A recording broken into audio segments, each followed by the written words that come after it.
So congratulations on the latest album. The singles that have been released are quite the brutal, incredible, intense sound. Where does this sound come from? I guess like our band's very we're influenced by a lot of different things. A lot of death metal, Mhm.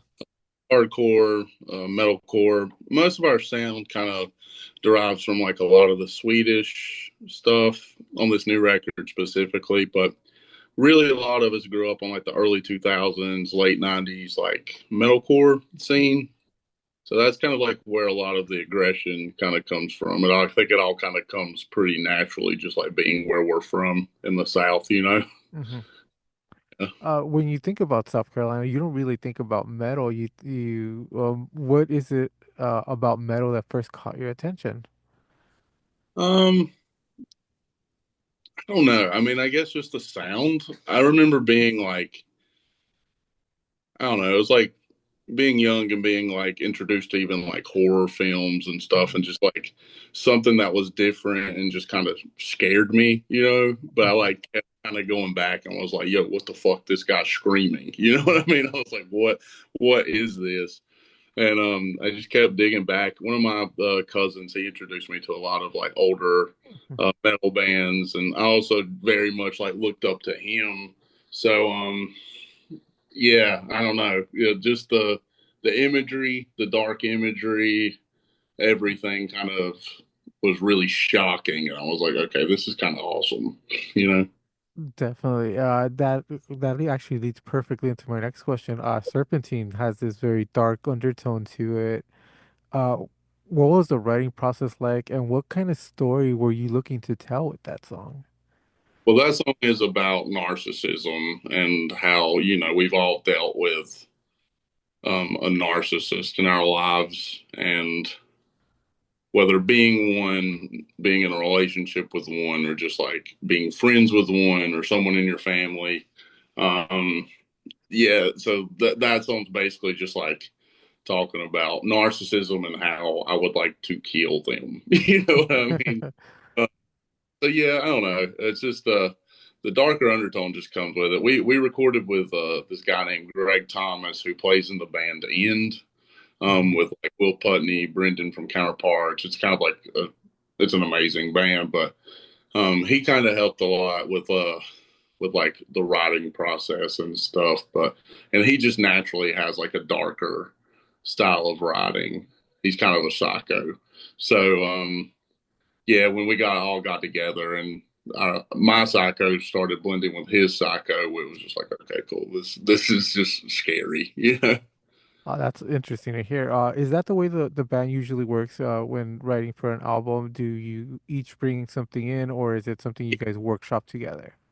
Yeah, we definitely like it starts off as each individual person just kind of bringing something to the table, but then we'll get together and we'll kind of build from those individual ideas. Mhm. Interesting. What is it like for you guys to play live? What kind of energy does the crowd give you?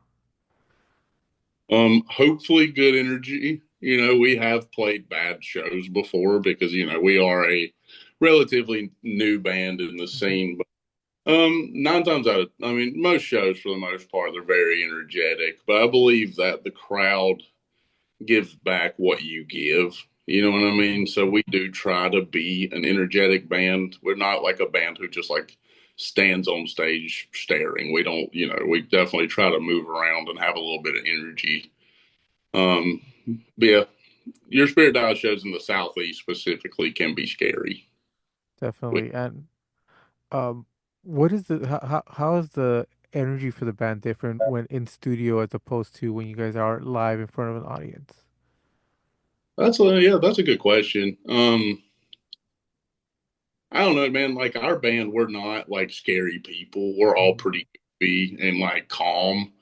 We just kind of sit around and watch really stupid YouTube videos, and we just, yeah, we write riffs in between, you know. So, Mhm.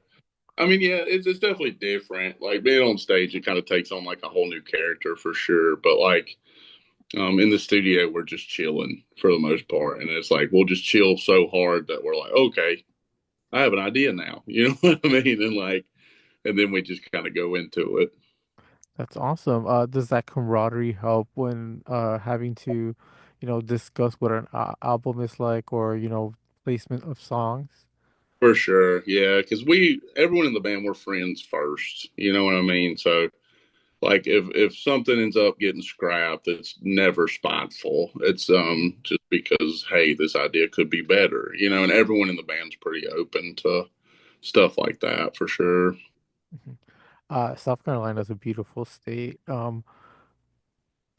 Where do you guys get to play there? Because the crowd in South Carolina seems to be different style than it is for metal music.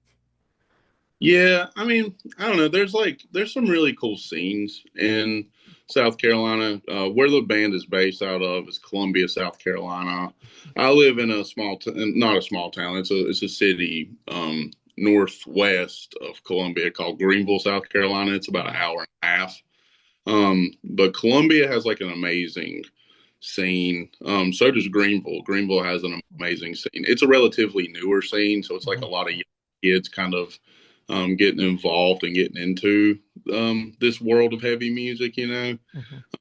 But South Carolina right now is kind of in a good place musically. It's been beautiful to see it because it hasn't always been that way. Mhm.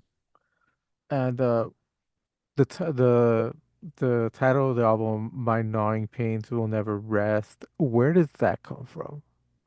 So that is a line in the Bible, the Book of Job.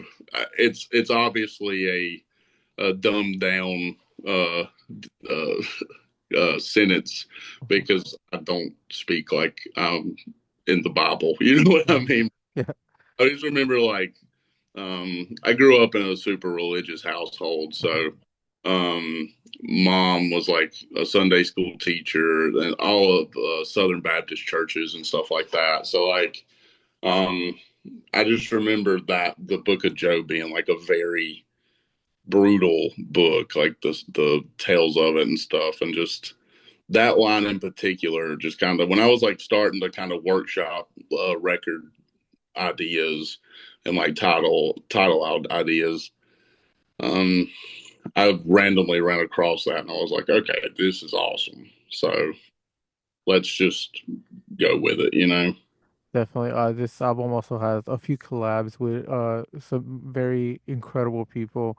Uh, are you always looking forward to collaborating with more talent? And who are your I guess wish list of people you would want to work with? Well, I'm gonna be honest. Dan from Zayo was like on that wish list. You know what I mean? Like Hmm. Zayo was like a band that we got our name from. Like we, Your Spirit Dies comes from a Zayo song, and Zayo, I guess, caught wind of us because we played with them here in Greenville once before, and then like a year or so later, they asked us to go on tour with them, and that was huge in itself. But then kind of building a friendship with those guys, um, it was definitely awesome. Obviously, like wish list bands would be like getting dudes from like Carcass or Cannibal Corpse or just something like anything like that would be incredible. But yeah, having Dan from Zayo, that was definitely a wish list because that's probably one of the band's biggest influences. Awesome. Is there any particular song on this album that you're most proud of? Mm. Serpentine, the one we just released, is like probably my favorite song on the record.